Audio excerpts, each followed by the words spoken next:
Nahihirap talaga eh. Nahihirap talaga pag puro na sobra na yung kapangyarihan sa ulo. Sumobra na. Yung parang wala nang makakapigil sa kanya. Yung parang hari na siya. Di ba may Pangulo ang Pilipinas, may Presidente? Bakit itong speaker eh? Parang siya yung pinaka-powerful man in this country. Ba't pinakayaan lang siya ni BBM? Tawag mo lang dyan sa mga congressman na yan. Hindi nila iboboto yan sa Lunes. Tanggalin mo na BBM. For your own sake. Pero itong bagyo na humampas kay Romualdez at kay BBM.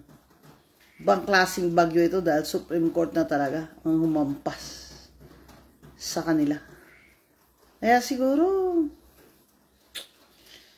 baka ipa-refund na lang yung mga congressman na nagpirma.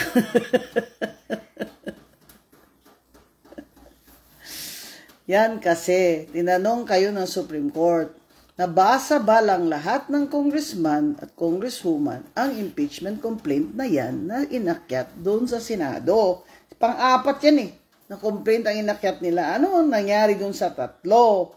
Kasi nakalagay sa saligang batas sa konstitusyon, isang impeachment complaint lang ang pwedeng i-file sa isang taon kada opisyal. O, buwan lang. Dapat yung first complaint lang, inakyat niya. Diba? Ano nangyari dun sa tatlo? Pinapasagot sila. Pero, sabi ni Romualdez, hindi kami sasagot. Bakit? We are the House of Representatives. Diba? Ba't kami sasagot? It's beneath them to answer the Supreme Court. Kaya ayan. Ayan. Yan. Lunukin nyo yung talo nyo. Nahihirap talaga eh. Nahihirap talaga pag puro na sobra na yung kapangyarihan sa ulo. Sumobra na. Yung parang wala nang makakapigil sa kanya. Yung parang hari na siya. Di ba may Pangulo ang Pilipinas, may Presidente? Bakit itong speaker eh? Parang siya yung pinaka-powerful man in this country. Ba't pinakayaan lang siya ni BBM? Yan ang problema. Kasi hindi man lang niya ma-stop yung pinsan niya. Kahit na ganito na ang mga nangyayari. Yung budget, yung scandal and skandalo dun sa budget. Na hanggang ngayon, nasa Supreme Court pa yung petition against the House of Representatives and even against the entire Congress, di ba? Skandalo na para bang tunulak na lang yun sa lalamunan ng mga tao.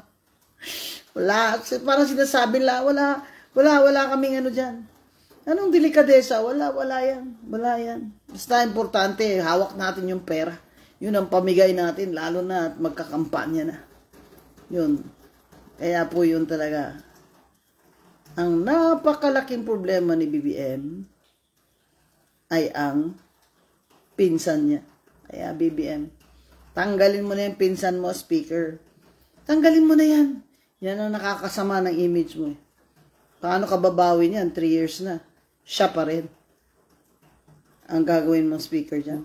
Isang tawag mo lang dyan sa mga congressman na yan. Hindi nila iboboto yan sa Lunes. Tanggalin mo na BBM. For your own sake. Tanggalin mo na ang pinsan mo.